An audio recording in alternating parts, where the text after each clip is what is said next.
నమస్తే. ప్రస్తుతం మనతో పాటు సిపిఐ రాష్ట్ర కార్యదర్శి అలాగే ఎమ్మెల్యే కూనంనేని సాంబశివరావు గారు ఉన్నారు. మాట్లాడదాం తాజా రాజకీయ పరిణామాల మీద. ముందుగా ఆపరేషన్ సింధూర్ పేరుతో కేంద్ర ప్రభుత్వం అయితే మాత్రం ఏదైతే పాకిస్తాన్లోని ఉగ్రవాద స్థావరాలపై మాత్రం దాడి చేసింది. ఇక ఆపరేషన్ సింధూర్ పట్ల మీ యొక్క ఒపీనియన్ ఏంటి? ఎలా ఉండాల్సిన అవసరం ఉంది? ఆపరేషన్ సింధూరు అవసరమైనటువంటి ఆపరేషన్ అది. ఎందువల్లంటే ఎక్కడో ఒక ఎండ్ రావాలి. ఈ ఆక్రమిత కాశ్మీర్ని అడ్డం పెట్టుకుని ఇక్కడ ఉన్న ఉగ్రవాదులందరికీ అది ఒక అడ్డా అయింది, ఒక బీజీ క్షేత్రం అయింది. టెర్రరిజానికి బ్రీడింగ్ సెంటర్ అంటారు దాన్ని. ఆ బ్రీడింగ్ సెంటర్ నుంచి టెర్రరిజం ఆడ నుంచి పుట్టడం, దాన్ని వాళ్ళు ఏది నడిపితే పాకిస్తాన్ పాలకులు అది ఫాలో అవ్వాలి. వాళ్ళు ఎదురు తిరిగితే మళ్ళీ వీళ్ళే వాళ్ళని చంపేస్తారు. వీళ్ళని వాళ్ళు పోషిస్తున్నారు. పోషించే క్రమంలో ఎదురు తిరిగినప్పుడు మళ్ళీ ఎవరైతే ఎవరిని పోషించారో ఆ పోషించబడ్డాళ్ళు వాళ్ళని చంపేస్తున్నారు. బెనజీర్ భుట్టో లేకపోతే భుట్టో గారి ఉరి, లేకపోతే ఆయుబ్ ఖాన్ ఉరి, లేకపోతే ముజిబుర్ రెహమాన్, అంతా ఇదే.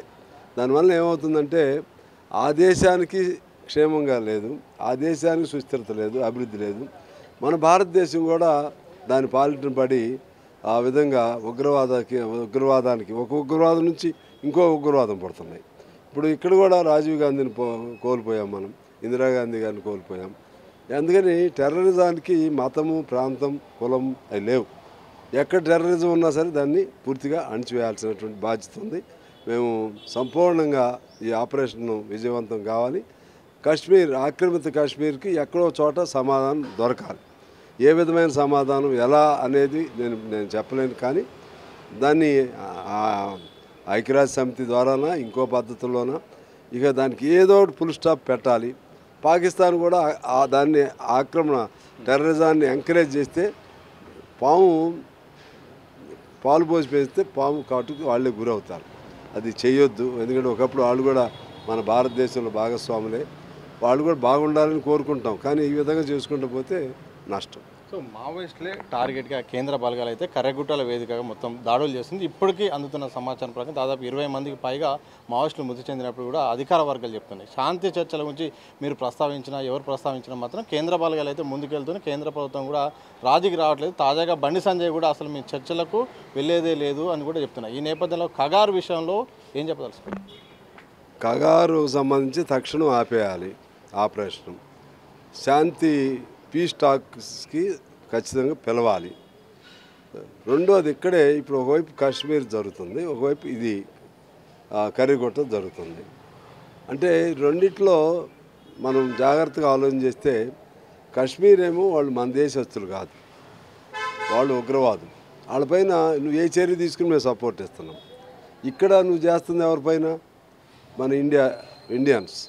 మావోయిజం వాళ్ళ సిద్ధాంతం కావచ్చు, వాళ్ళు ఎవరు? మన ఇండియన్స్. వాళ్ళని శిక్షించడానికి చట్టాలు ఉన్నాయి మనకి. ఉగ్రవాదుని శిక్షించాలంటే ఈ చట్టాలు ఏం పనికిరావు. అది ఇక నీకు వాడు దొరకాలి, ఇంకేదో చేయాలి. అందువలన దానికి మేము సపోర్ట్ చేస్తున్నాం, దీన్ని వ్యతిరేకిస్తున్నాం అంటే అర్థం చేసుకోవాలి.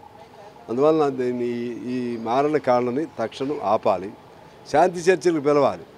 మంత్రులుగా ఉండేవాళ్ళు, వాళ్ళకి కనీసం అంత అల్పజ్ఞానంతో ఉండేవాళ్ళు మంత్రులు ఎలా అవుతారు? అంత అహంభావంగా ఉండేవాళ్ళు ఎలా మంత్రులు అవుతున్నారో అర్థం కావట్లేదు. పిలిచే సమస్య లేదు, లొంగాలే లేకపోతే చంపుతాం. ఇది ఎక్కడ అసలు? అది ఏం భాష, ఏమి వాళ్ళు మాట్లాడే విధానం?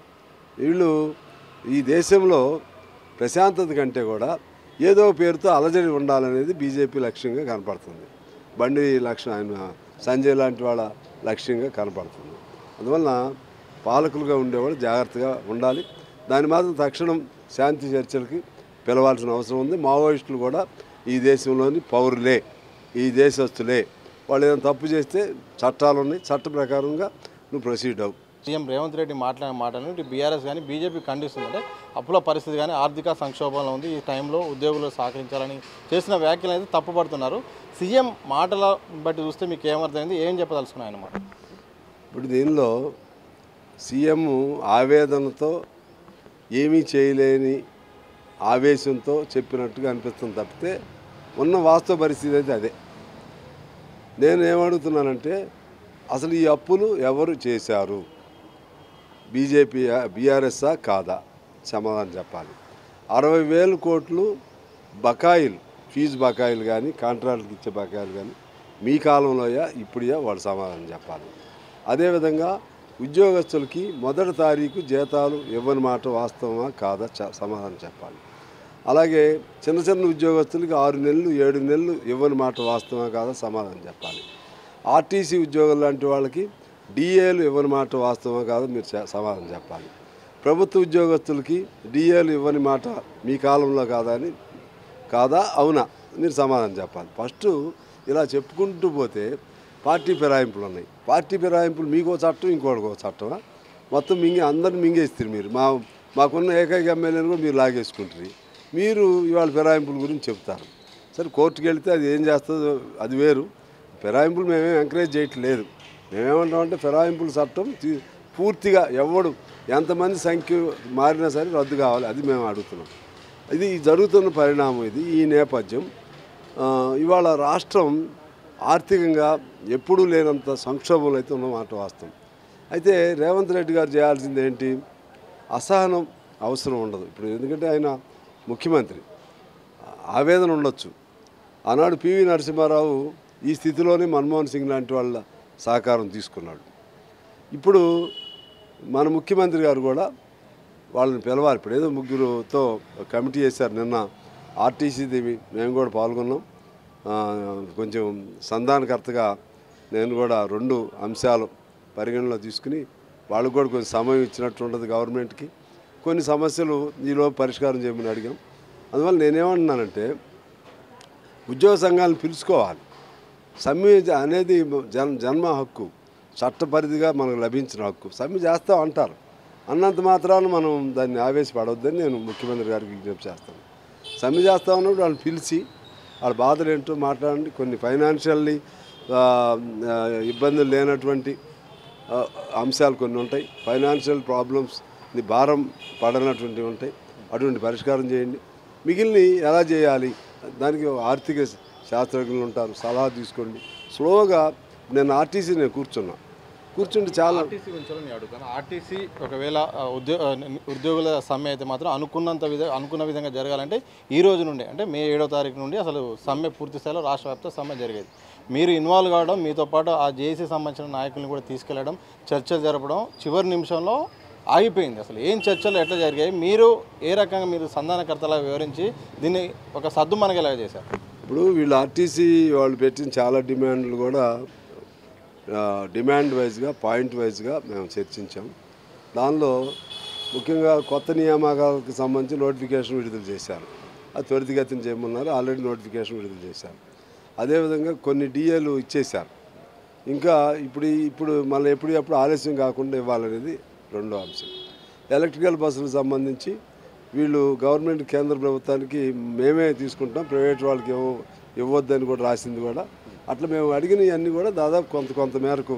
అదేవిధంగా మన ఉద్యోగస్తులు దాచుకునే డబ్బులకు సంబంధించి కూడా చిన్నగా తీరుస్తూ వచ్చారు. అవన్నీ కూడా అంగీకరించారు మన వాళ్ళు. అయితే వాటిని ఇమీడియట్గా పూర్తి స్థాయిలో కొద్ది కాకుండా చేయమనేది ప్రధాన డిమాండ్. వాటి వరకు పెద్ద ఇబ్బంది లేదు. ప్రధానమైన ఇబ్బంది ఎక్కడంటే ఉద్యోగస్తులకి సంఘం పెట్టుకునే హక్కు యూనియన్ని కేసీఆర్ రద్దు చేశాడు. తిరిగి పునరుద్ధరణ చేయాల్సిన బాధ్యత మీ పైన ఉంది. అది మేము స్పష్టంగా చెప్పాం. ముందు అది చేయండి. అది చేస్తే వాళ్ళ బాధలు చెప్పుకుంటారు. వాళ్ళు డిపోల దగ్గరికి వెళ్ళే పరిస్థితి లేదు. వాళ్ళని ఎవరిని దగ్గర రానియట్లేదు. ఏదో అంటరాని వాళ్ళని చూసి నెట్టేసినట్టు నెట్టేస్తున్నారు. ఇది ప్రజాస్వామ్యానికి మంచిది కాదని చెప్పాము. ముఖ్యమంత్రి గారితో మాట్లాడినాక పరిష్కారం. ఒకసారి ముఖ్యమంత్రి గారు కూడా నేను ఆయన అడిగినప్పుడు ఖచ్చితంగా ఉండాల్సిందే యూనియన్లు అని కూడా వారు చెప్పారు. అందువలన అదొక అంశం ఉంది. రెండవది విలీనం అనేది ఉంది. ఇంకా మిగిలినవన్నీ కూడా అన్ని పరిష్కారం అవుతాయి. అందువలన వీళ్ళని కూడా కన్విన్స్ చేశాను నేను. మళ్ళా ఆ అంశం రానప్పుడు అందుకని వాయిదా వరకే సమ్మెను రద్దు చేసుకోవటం కాదు, వాయిదా వరకు వేసాం.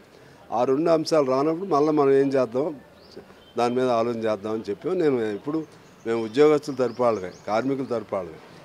ప్రభుత్వానికి స్నేహహస్తం ఉన్నా కూడా అవసరమైతే ప్రభుత్వానికి సహకారం అందిస్తూనే మరోవైపు కార్మికుల సమస్య వచ్చినప్పుడు మాత్రం డెఫినెట్గా కార్మికుల తరపున ఉంటాం. అందుకని జేఏసీ వాళ్ళు కూడా నా పట్ల కూడా ఆ విశ్వాసంతోనే వాళ్ళు అంగీకరించడం జరిగింది.